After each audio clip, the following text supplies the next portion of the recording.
2.5 feet, like that. So when Prabhupada inspected the deities, he saw that Gaurantali had pink hands. When you buy deities sometimes, you know, from Jaipur or these other places, sometimes they paint them in very lurid, colours, hot pink. The lips are hot pink and the hands are pink, like this. So when Prabhupada saw the pink, he said, "This is not correct." He said the deities' hands are red, so he had them change that and repaint them so that they were reddish. This colour is exactly the right colour of the deities' nice reddish colour. So anyway, sometimes Prabhupada got letters from devotees about building temples, and of course Tusta Krishna Swami now had been given the instruction to build a temple, so he wrote to Prabhupada about a month and a half later, with his plans. He sent some drawings. Prabhupada looked at all this, so this was June the 18th, 1976, when he was in Toronto. So he and his men had taking Prabhupada's instructions to build a temple seriously. He enclosed the basic plans for a square-shaped temple of approximately 1,000 square feet.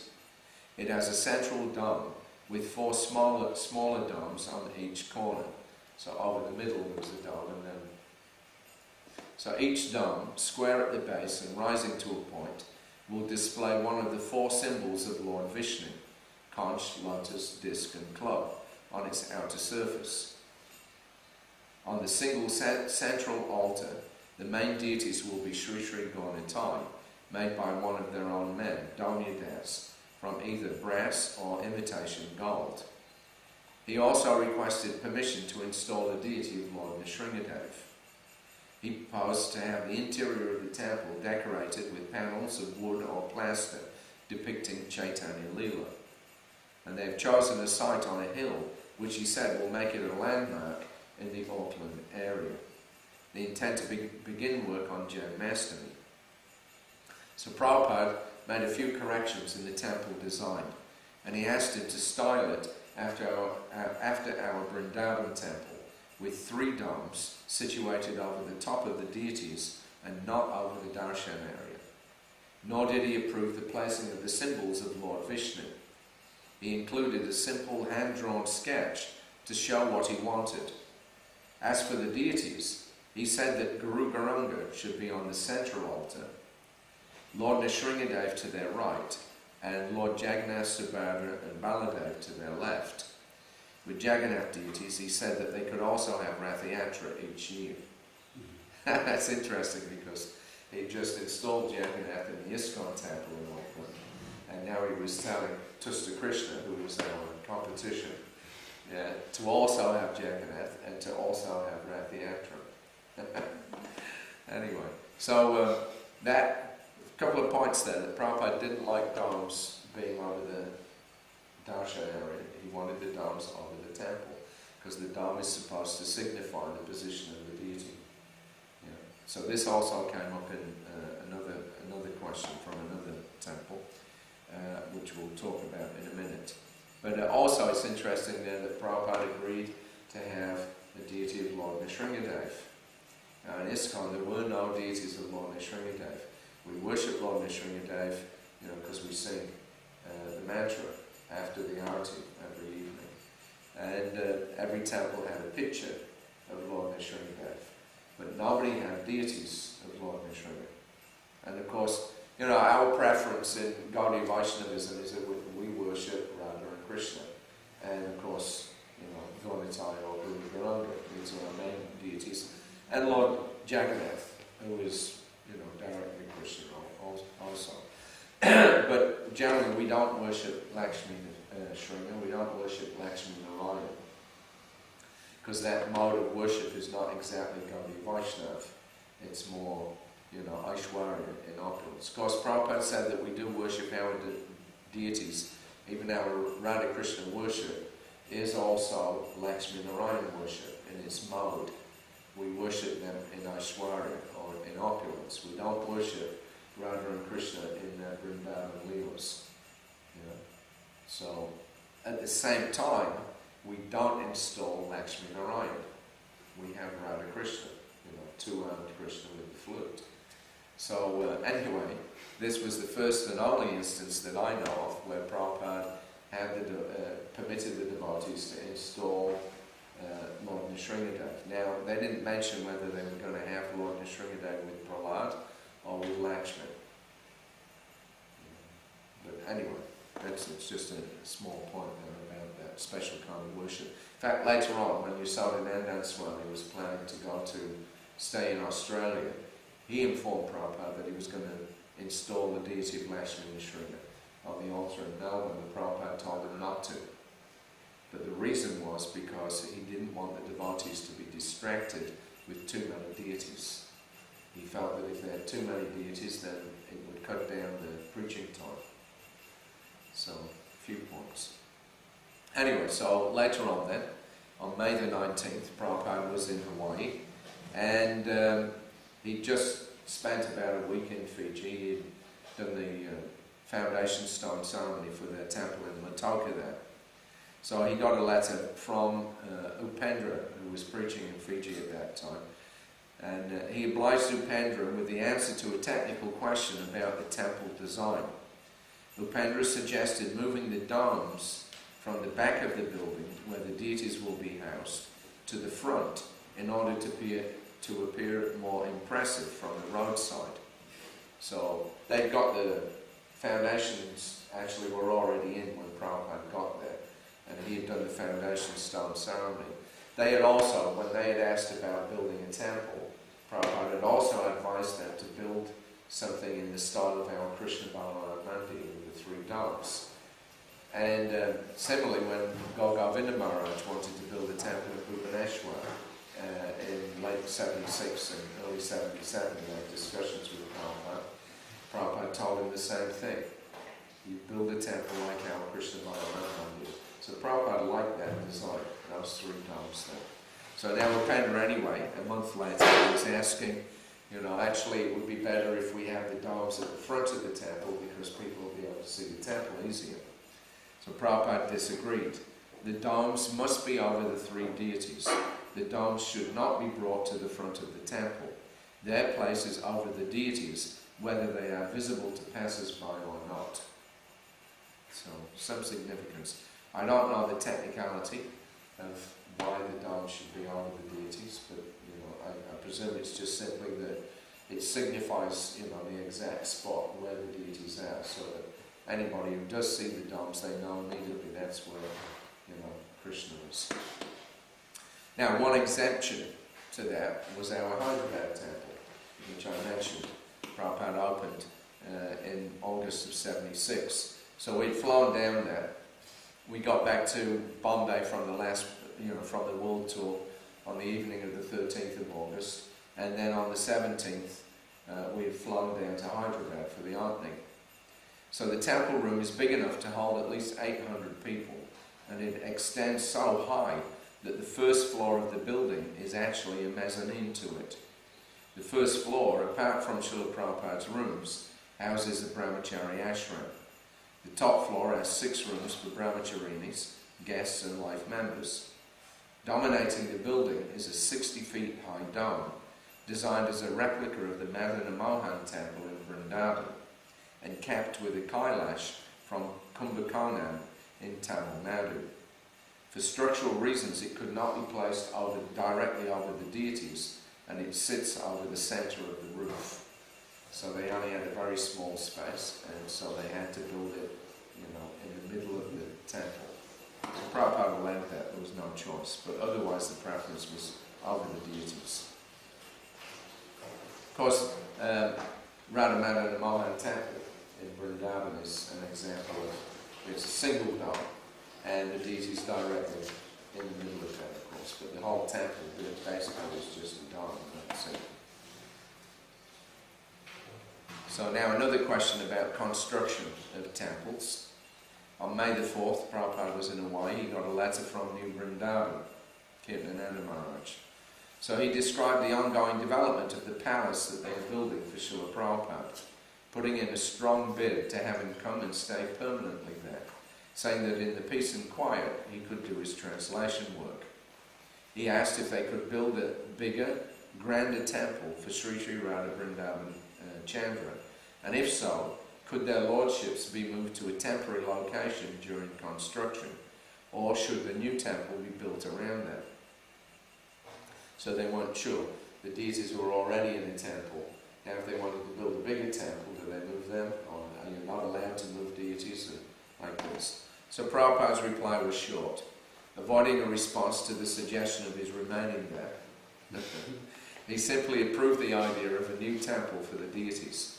He suggested that the devotees go to India to learn by observation how the mysteries do their work. He also confirmed that the deities could be moved temporarily until everything was ready. The worship must continue, he said, but it does not matter if the deities are moved. Similarly, also, at the same time, Prabhupada got a letter from another farming community in America, near New Orleans, New Taliban. So Nityananda Das sent news of the farm in New Orleans. Prabhupada had visited New Taliban the year before, and he had given a name for it also. So Nityananda wrote that things are progressing better than ever. By selling books, they're collecting $10,000 to $12,000 a month, and they have 10 new devotees between the city centre and the farm. They've completed construction on 3 family cottages, a milking house, a machinery shed, a large communal bathhouse and laundry, and they're growing several acres of crops, vegetables and flowers. They have 42 cows, calves and oxen, and they intend to install 36-inch white marble deities of Sri Sri Gauratai from Jaipur in India. He had a number of questions for Srila Prabhupada. He wanted to know if Prabhupada could give a name for the farm. So they hadn't got the name at that time, but he asked about it. From the list of the 12 forests of Vrindavan that he enclosed. Then he asked for approval to build a new large temple and install Krishna Balaram deities. He also asked if the Krishna deity could be white, tinted blue with paint. Prabhupada was glad to give a name, and he picked out Taliban from the list. As far as building a temple was concerned, he told him, it is feasible only if you have sufficient brahmanas to take nice care. So again, the same instruction as Washington. Alright, you can have the deities only if you have enough brahmanas. Otherwise, no. So you've seen our Vrindavan temple, also the temple in Melbourne and Los Angeles. So things must be to this standard in order to have a temple. The standard must be very high. In response to having Krishna and Balaram installed, he wrote, I shall see later on.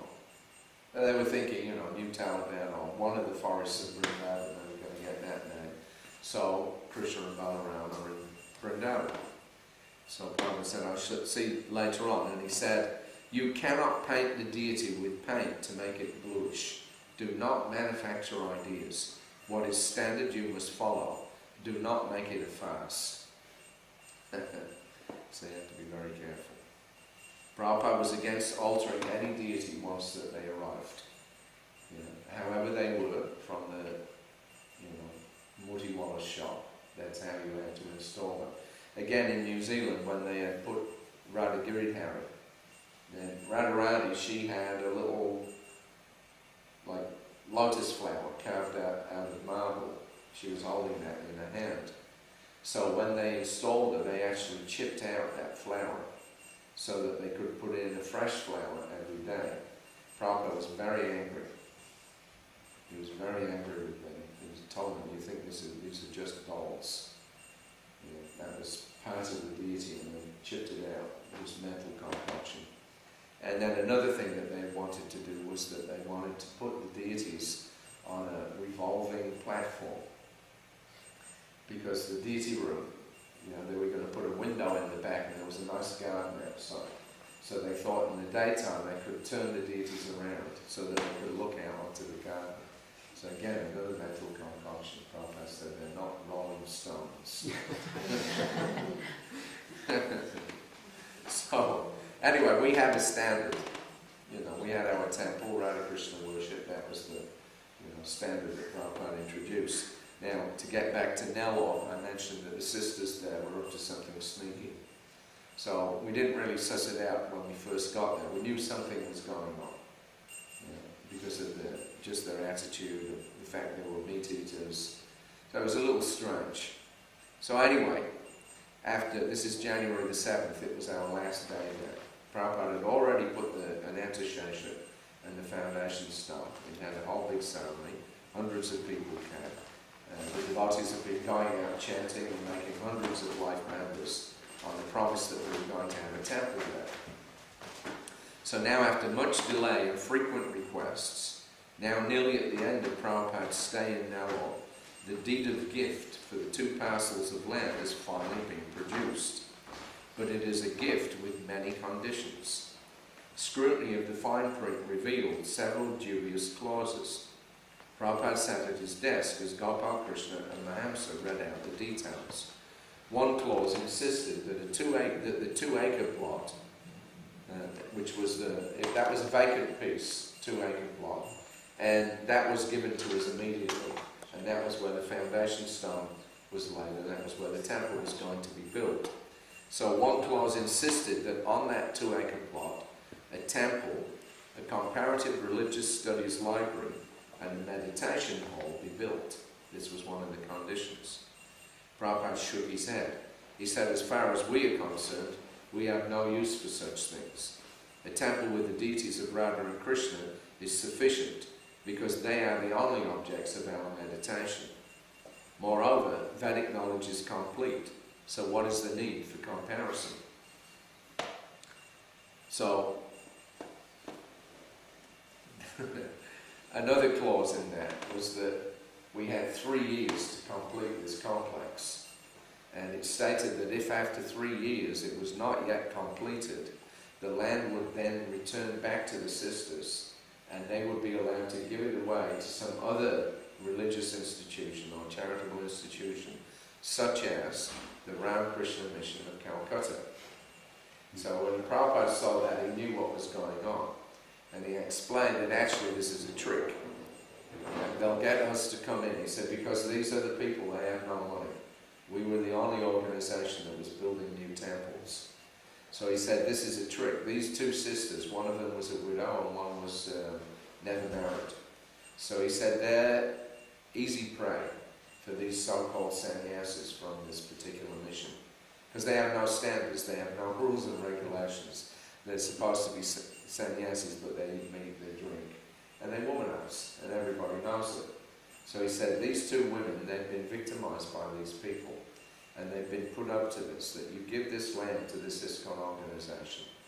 Now, you put this clause in after 3 years, somehow or another, he said they can stop the supply of cement or do any kind of, trickery, so that we get the buildings almost up. Yeah, and then stop us from completing it. And then after 3 years, they'll have the legal right to take it all back and give it to the Ramakrishna Mission. And the Ramakrishna Mission, when they build their centers, they have a temple, a comparative religious studies library, and a meditation hall. So Prabhupada saw immediately, well, this is, some rascal. So he preached to them when we left that, you just try to give in charity in the mode of goodness. And he actually had me read the verse from the Bhagavad Gita about giving charity in the mode of goodness. It means without any thought of reward or return. So he tried to preach to them nicely. He didn't directly confront them. And then we left, and then he told Mahamsa, he said, now you negotiate and get these conditions removed. So after about a month of negotiation, they flatly refused to change anything. So then Prabhupada wrote to them, he said, dig up the Anantashesha and take the foundation stone to Madras. And that's what we did. So that land was still vacant. I went there about 11 years later, from 76 to 87. It was when I first started. I was just starting to work on the, production of my diary series. So this was going to be in the first volume. So I went there to visit again and check it all out, just to refresh my memory. And they were just as obnoxious and uncooperative as they had been when we'd been there 11 years before. When I arrived there, they refused to see me. then I was knocking on the door and they wouldn't come out. And then finally when they came, somebody came out, it was just their hired driver, and he told me to get off the land. And I travelled all the way down from Calcutta just to visit there. And I told him flatly, I'm not leaving until I've seen everything. I'm going to walk around, so do whatever you like. But anyway, they were very inimical. And what had happened was that because they had refused, to change the conditions, we had no choice except to inform our life members that we'd made it now, that we weren't now going to build a temple, because the sisters were trying to trick us. So all the local people became very angry upon them, and basically they got really chastised by the local population, so they really didn't like us. But it was really their own fault, because they were trying to cheat us. It was very obvious what was going on. Another interesting thing I mentioned about the murti of Krishna being kept outside. Prabhupada saw that was also a sign that they had no real consciousness as bhaktas. And then the other thing that I had noticed was I'd gone around the gardens, and they had tulsi trees growing everywhere. But the tulsi trees were actually planted in a particular order, because you have a blue tulsi and a green tulsi. So Rama Krishna. So they had planted the tulsi trees in alternate Ram Krishna, all the way around. And then I walked round the corner and they had a tulsi tree in a pot. And the tulsi had been actually, like you do these sculpted hedges. So they'd sculpted it into the form of a bird, and it looked just like a chicken. Anyway, so, there were a lot of signs there, something's not right in this place. But the point there is that Prabhupada said, we just have a deity, we have a temple with the deities of Radha and Krishna. Everything is there, complete, no need for anything else. Now another thing that I've seen you have now here is the Garuda Stamba. That's an accessory to the temple. So when we went to Los Angeles on June the 5th, Bharadwaj had taken Prabhupada around the fake museum. That time they were just constructing, all the murtis that were going to be put into this first American theistic exhibition, like a diorama display. And on his tour around the workshops, Prabhupada then was taken by Bharadwaj, who was the head of that organization, to see a Garuda Stamba, a column with Garuda, the bird carrier of Lord Vishnu, on the top. Prabhupada said that it should stand outside the front of the temple, looking towards the deities. So nowadays, if you go to Los Angeles, they had it outside for quite a long time, but then later on they moved Garuda inside. And in the Los Angeles temple, they have like a mezzanine floor at the front of the temple when you first come in. So what they did was they built like an extension on that mezzanine floor and put Garuda on there. So he sits up in the, up above, and he's looking down at what the Deities and the other deities. So actually built a more beautiful residence for the deities, so fitting are its appointments. So Prabhupada took a tour of that building, because that building was formerly owned by this man Lawrence Fisher. He had built it in 1927. It took 3 years, and he spent about $3 million in the late 1920s to build it.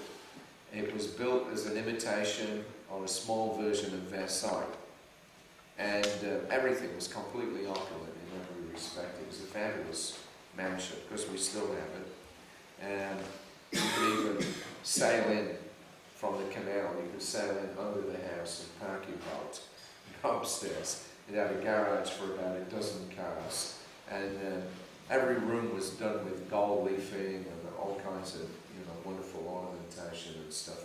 He had brought artisans from all over Europe, from Italy and other places, to do wrought iron work and carving and make special tiles and things like this. So it was really a wonderful place. So Prabhupada went for a walk around and took a tour.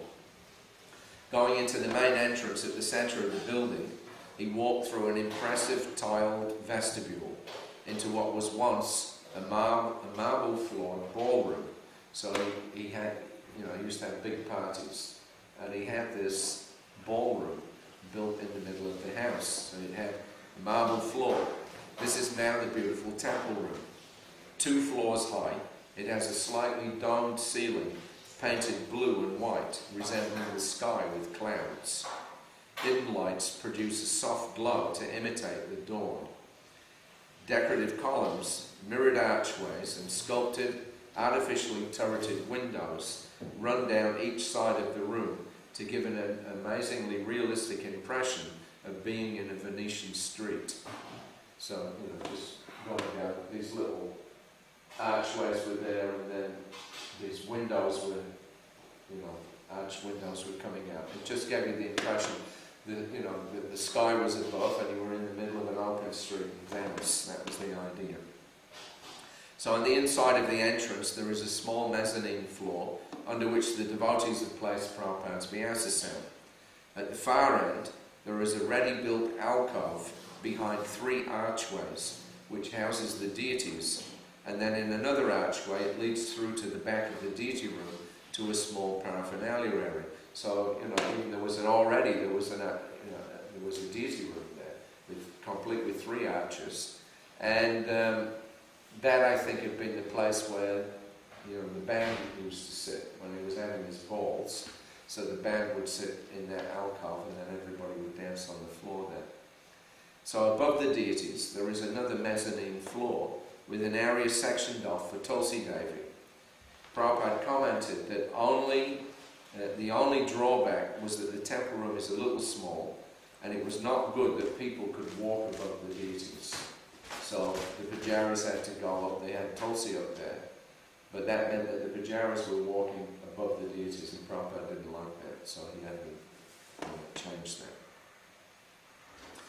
So another area, there was a private library that he had as well, and that connected into a main lounge decorated with ornamental stone fireplaces that were so big that you could almost walk into them. The high ceiling is crossed by thick, square, hand-painted wooden beams. Prabhupada looked around and he suggested that this might be a suitable alternative to the present temple room, because the deities would not then have anybody walking above them. So he was really concerned about that.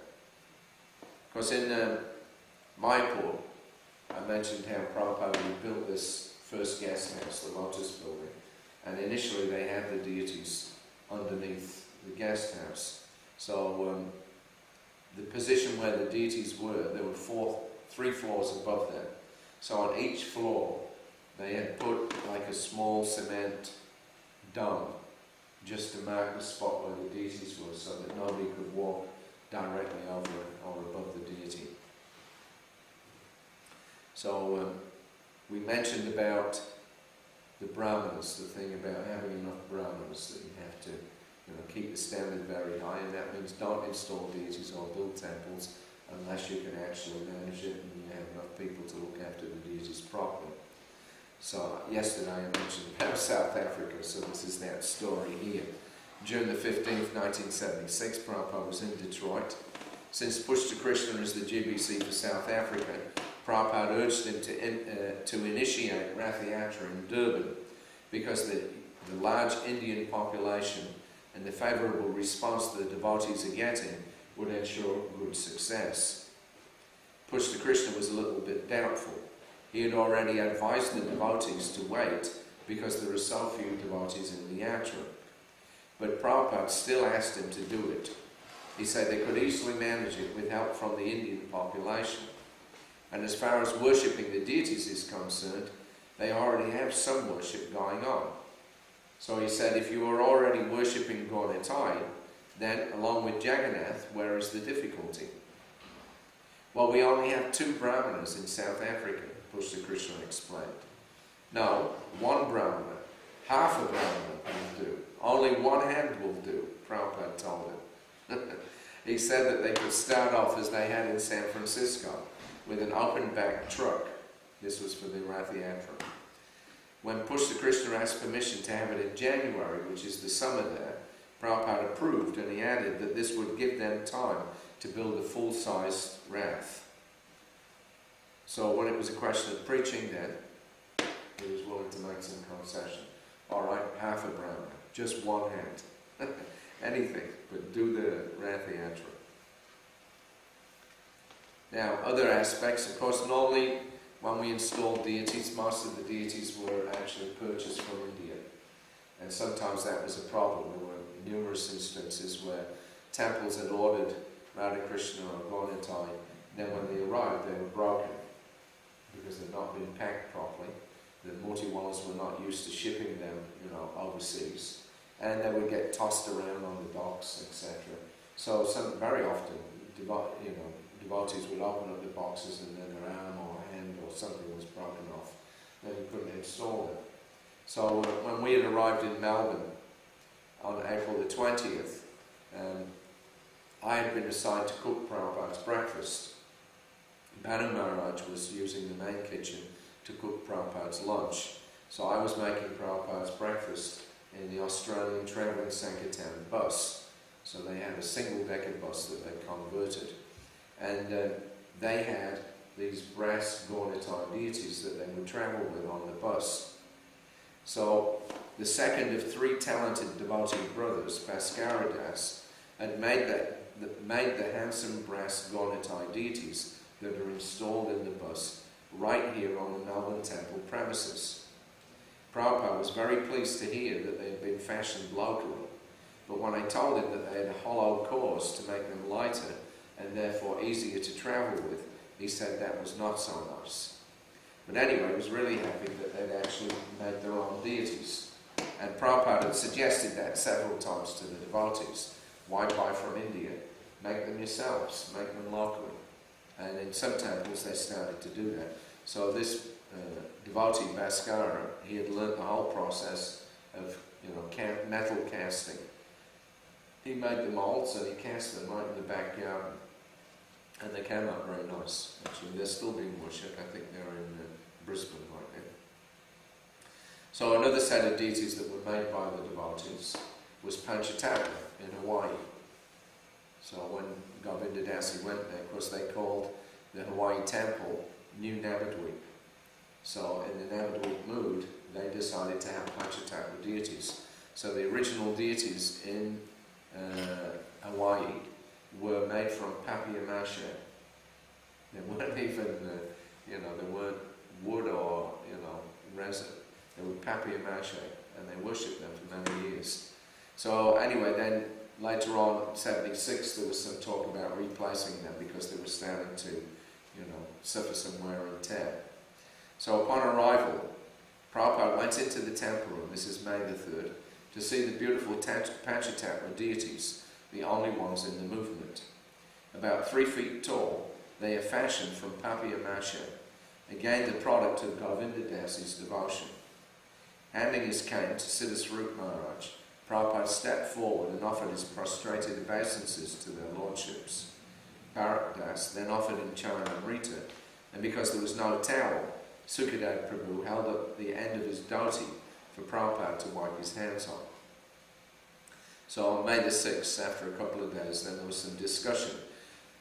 There was a discussion about the deities for the temple in Fiji.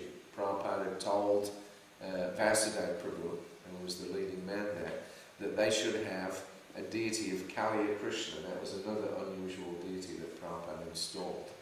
Kaliya Krishna with the Nagapatnis. So just Krishna but with Kaliya, no Radha. They also, I think on the other altar they had Radha and Krishna, and they also had Guru Radha. But the main featured deity in Fiji, at Lautoka, was Kaliya Krishna. Now I'm not exactly sure why Prabhupada decided on Kaliya Krishna, whether he was asked or he decided, but there was an interesting background to that. They say that in Fiji there's a legend, local legend, from many hundreds of years, that in the center of the island, in the mountains, there's this gigantic snake that has multiple heads. And the legend is, because they don't say that, but the legend is that this multiple-headed snake had taken shelter there on the island of Fiji, that he was actually Kaliya. Prabhupada said this. He was informed about this legend, and then he said, yes, this could be Kaliya. Because after Krishna chastised him in the Jamuna, he was ordered to leave and not come back. So when he left the Jamuna, he actually went across the ocean and he took shelter in Fiji. And there are no other snakes. There are no snakes in Fiji. And Prabhupada said that was because Kali had eaten them all.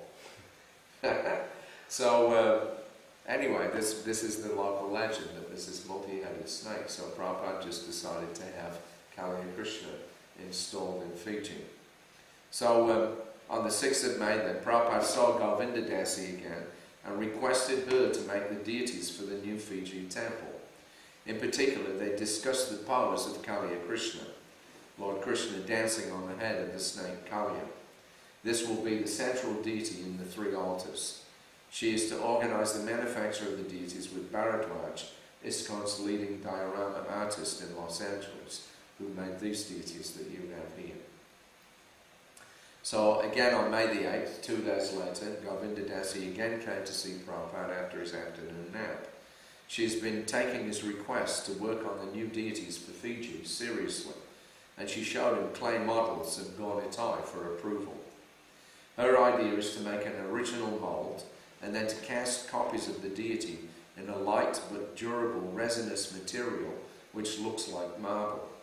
Using this method, many deities can be made quickly and sent out to any temple on request. Prabhupada thought that it was a good idea. He liked the models and he encouraged her to go ahead. So, there's the traditional materials: wood, brass, ashtadat, this means 8 metals, or, various kinds of marble or granite. You'll see all these forms of the deities in India. But now Prabhupada was approving something, again, quite revolutionary, using resin, some chemical compounds and things, and making deities from that and mass producing them from molds rather than having them hand carved. Prabhupada liked the idea. He discussed the deity of Kali Krishna again. Prabhupada told her that Krishna should be dancing on the head of Kali, and Govinda Dasi adopted several poses to get the correct hand and leg positions. So she was standing in front of Prabhupada on one leg with, the hands this way or that way, and another, the other leg raised up in the air, and Prabhupada was saying, no, I like this, I like that, it was very nice. So when she stood on one leg, raising her left foot off the ground and holding her right hand out with the thumb and forefinger joined and the other fingers extended, Prabhupada laughed and he said that she had invented a new style of deity. He liked the pose and he told her to go ahead and make it. She also made a special request. Prabhupada has asked the devotees to build a new temple on open land next to the present building, and they are planning to install new Panchatattva deities. Govinda Dasi had personally made the present ones from Papiamashe, which is beginning to deteriorate, and so they need to be replaced. Govinda Dasi asked if they could be given to her to worship, because she was especially attached to them. Prabhupada agreed straight away, and even gave her a letter confirming it, addressed to the local GBC and the temple president. And I think she still has those deities. If you go to Hawaii, they have Panchatattva deities, again made from the Fate Museum in Los Angeles, and I think Govinda Dasi still has those original Papiamashe deities at her home. So later in the year, September the 24th, Prabhupada was in Vrindavan, and he got a letter from Sukadev Das, who was the temple president there in Hawaii when we had visited. So he inquired what to do about their Panchatattva deities, which are made of Papiamashe. He said the bottom of the deity stands are now looking very ragged. Although they have plans to build a new temple and install new deities, that will not happen for some time. He wondered whether they should attempt to repair the existing deities or leave them. He asked, what are the guidelines to know whether we should repair the deities so that it is not done to our whim? I have not heard of any standard throughout our society. But Prabhupada declined to involve himself, and he told him that Guru Kripa Swami, Jai Shri Shri Gaunitai Ki Jai, he told Sukadev that Guru Kripa Swami, who had left here just this morning, was on his way there, and that whatever he advised that should be done. So he kind of delegated it to his GBC. So, alright, we'll just do another 15 minutes. Is that alright? Sure. Alright. So again, another focus on those Kali Krishna deities. When Prabhupada got to Los Angeles then from Hawaii, then he met with Bharadwaj, who was, he was the man who was assigned to make these deities with Govinda Dasi. So on June the 10th then, Bharadwaj showed Prabhupada some prototypes of the Kali Krishna deity that Prabhupada has asked him to make for Fiji. That was pretty quick. As soon as he got the information from Govinda Dasi, whilst Prabhupada was there, he immediately made a prototype. There was some discussion whether bronze or brass should be used for the casting, and Prabhupada emphasized that the deities should be shiny and not dull.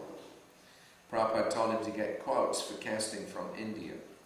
Govinda Dasi is also here working with Bharadwaj Prabhu on the project. Eventually, I think they made them from resin, the same as these deities. And they did have some initial problems with the resin deities. We also got a set of Gornitai, just like Kodanitai and Michael Chassis here. Exactly the same.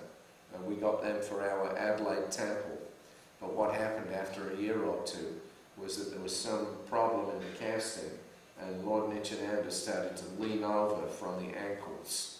So the base was okay, but the ankle was weak, and he started to lean over, and within a couple of years he was like almost, like at a 50-degree angle, and we actually had to replace them. And similarly, I think they had some problems with Kali Krishna, because with Krishna standing on Kali's main hood, that hood started to lean over. So Krishna was also leaning over, but Bharadwaj apparently was able to go there, and I think he put some metal rods through the deity to keep him upright, and then it was okay, it was no problem. So, anyway, so installations of deities then.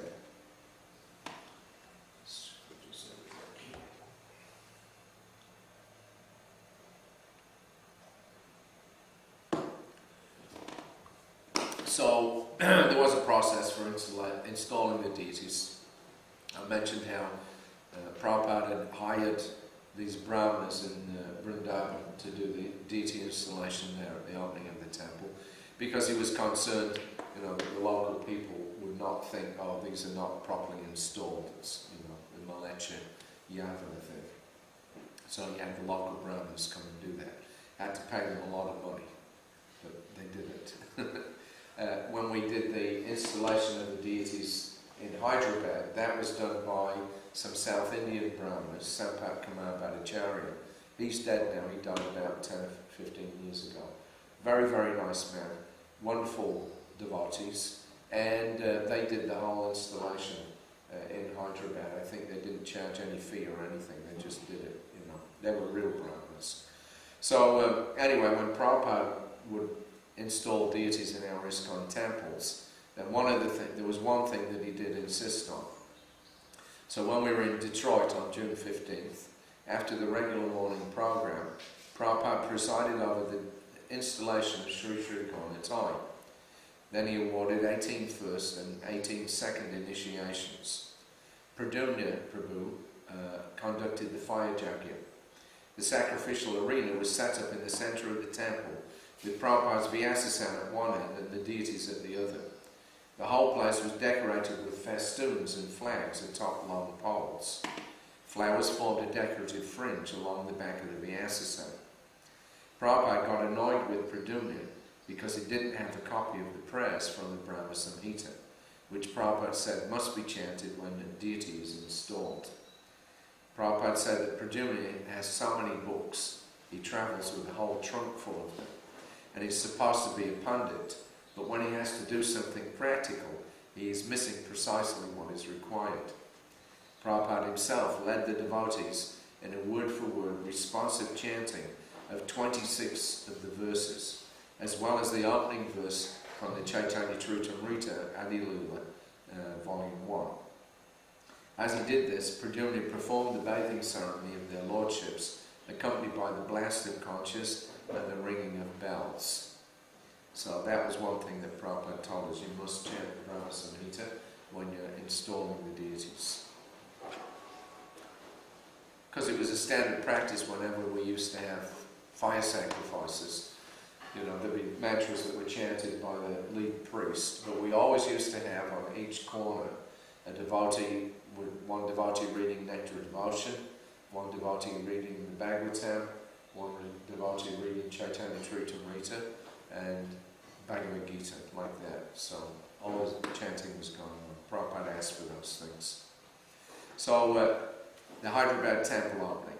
Now I've mentioned about this, but we'll say it again. So this is Gaunitai.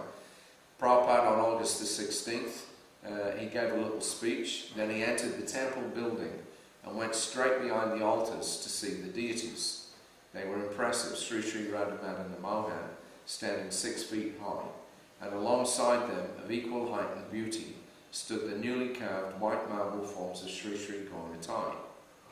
Inspecting Gaunitai closely, Prabhupada noticed that their hands were painted pink. He instructed Mahamsa to have them repainted with a more reddish hue, so he didn't like that pink. And more things about Bombay here. May the 20th, Prabhupada was in Hawaii. He was writing to Saurabh in Bombay. He'd gotten a report about the progress on the building of the temple there. They were discussing about the altars and these things. So as far as Bombay is concerned, Prabhupada is interested in the idea of providing facilities for marriages, but with one proviso, that no marriages should be done before the deities. He asked Saurabh to provide details on where the marriages would take place. And then, of course, I mentioned before, they decided on the top of the roof of the theatre. And Prabhupada said, you know, you have the marriage there, and then afterwards the married couple can come and have a darshan of the deity. But you can't marry non-devotees in front of the deities. So other deities that we saw when we were travelling around, a couple of places the devotees took a bit of initiative, like in Los Angeles, when Prabhupada arrived there. Then he saw in his darshan room, the devotees had set up a little altar at the end of the room, and they had deities on it. So on June the 7th, then, after class, as Prabhupada sat in his darshan room waiting for breakfast, he looked lovingly at the beautifully dressed deities of Sri Sri Gaunitai on the small altar in his room.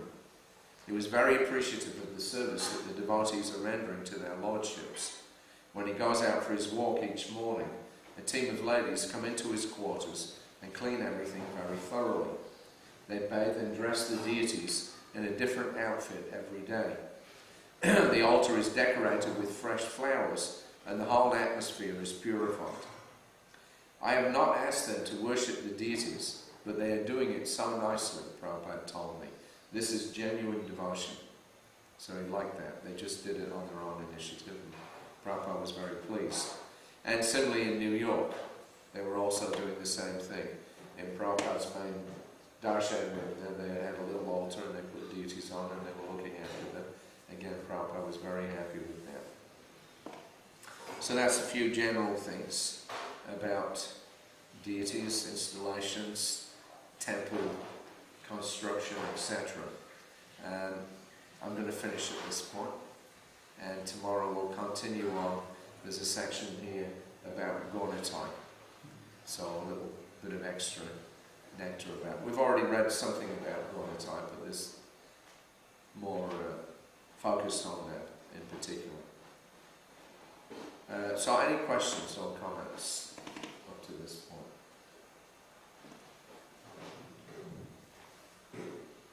Yes, you mentioned a couple of days ago that Srila Prabhupada didn't want us to sing Ragapati Bhagavatam, and also that he didn't want like different bhajans for Lord Ram. So other than like the standard artis, like in the temple, like these songs for artis, what about like during the day when Nancy always have kirtan during the day, or sing bhajans like they do in Vrindavan? So Srila Prabhupada like that. Okay, that's really a question about chanting rather than deities, but I'll try to answer that. Prabhupada wanted the devotees to focus on chanting the Hare Krishna mantra, and he didn't want us to divert our attention to other mantras. That was the point. Even though he himself had introduced this Raghupati Raghava Rajaram, he was the first one to kind of teach the devotees that in 67 or 68. Later on, when he did a program at one university, I forget where it is now, maybe Columbus or someplace like that, Allen Ginsberg came, and he was going to also appear with Srila Prabhupada. And Ginsberg talked with Prabhupada beforehand, and he asked him, what do you